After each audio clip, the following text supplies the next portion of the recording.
Jeux Olympiques Paris 2024, l'Algérie surclasse Israël. La participation de l'Algérie aux Jeux Olympiques de 2024 à Paris pourrait marquer un tournant historique pour la nation, qui est en train de surpasser plusieurs pays, dont Israël. Avec 2 médailles d'or remportées par la gymnaste artistique Kéliane Nemour et la boxeuse Iman Khalif, l'Algérie se classe actuellement 35e au tableau des médailles des Jeux Olympiques de Paris 2024, juste devant Israël, qui compte une médaille d'or, 5 d'argent et une de bronze. Ce samedi 10 août, l'Algérie a de nouvelles opportunités d'enrichir son palmarès. À 18h15 heure algérienne, Djamel Senjati, spécialiste du 800 mètres, disputera la finale et visera la 3e médaille d'or pour l'Algérie lors de ces Jeux. Ensuite, ce sera au tour de l'haltérophile Wali Bidani, engagé dans la catégorie des plus 102 kg, de tenter sa chance.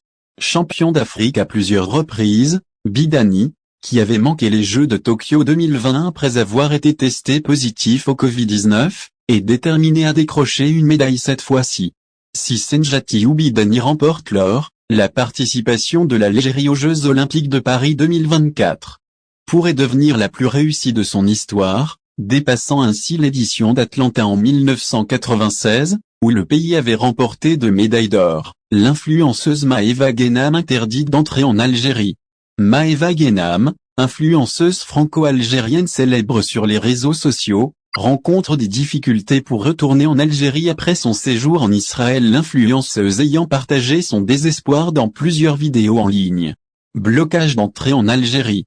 Le refus d'entrer en Algérie semble être directement lié au séjour récent de Maeva Ghenam en Israël. L'Algérie entretient des relations tendues avec Israël, ce qui explique cette décision des autorités algériennes. Réaction et regret de Maeva Ghenam.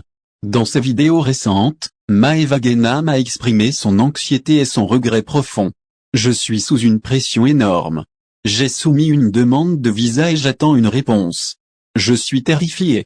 J'ai commis une erreur dans ma vie et j'espère obtenir un visa d'entrée », a-t-elle déclaré en larmes. Impact personnel et professionnel.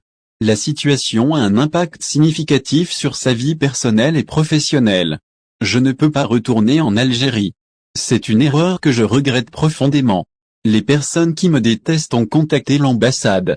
Même les extrémistes de droite se sont retournés contre moi. Je n'ai plus la force de continuer comme ça. Je pense que je suis vraiment en dépression, a-t-elle ajouté. Contexte politique et répercussions. Le contexte politique joue un rôle crucial ici. Le refus d'entrée pourrait refléter les tensions diplomatiques entre les pays concernés. Cette situation met en lumière les défis des personnalités publiques dans un environnement complexe et interconnecté. Déclarations officielles et suivi de l'affaire. Les autorités algériennes n'ont pas encore commenté officiellement la situation. En attendant, Maeva Ghenam continue de partager ses expériences et ses émotions avec ses abonnés, espérant une issue favorable. Les observateurs internationaux suivent de près cette affaire, qui pourrait influencer les relations diplomatiques entre la France, l'Algérie et Israël. Les répercussions sur la carrière de l'influenceuse et sur les dynamiques politiques régionales sont à suivre de près. Promesses des rivaux de Tebboune pour la présidence de l'Algérie, abrogation des lois et libération des détenus. À l'approche des élections présidentielles algériennes prévues pour le 7 septembre prochain, les 2 principaux candidats rivaux du président Abdelmadjid Tebboune, à savoir Youssef Ouchiche et Abdelali Hassani, ont commencé à dévoiler leurs engagements électoraux, axés sur l'élargissement des libertés politiques et syndicales. Les 2 candidats ont promis d'abroger les lois controversées limitant la liberté d'opinion et d'expression, et de libérer tous les détenus politiques. Youssef Ouchiche, secrétaire général du Front des forces socialistes, a annoncé lors d'une conférence du parti ce samedi que la première mesure que je prendrai si je suis élu président sera la libération des détenus d'opinion par un pardon présidentiel, avec l'abrogation ou la révision de toutes les lois injustes encadrant la vie publique, notamment l'article 87 bis du Code pénal.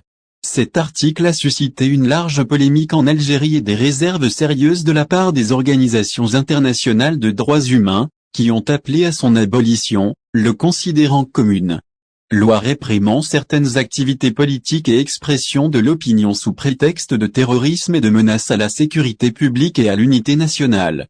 En revanche, les autorités algériennes et le président Tebboune continuent de refuser de reconnaître les détenus politiques, les considérant comme coupables de crimes liés à leurs activités politiques.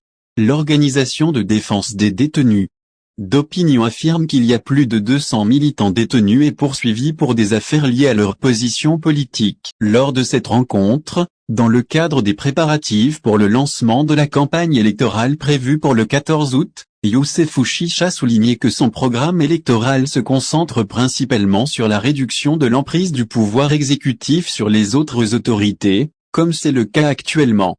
Il a expliqué que son objectif est de promouvoir un état de droit, de liberté et de démocratie en procédant à des réformes profondes et radicales dans la vie politique et institutionnelle.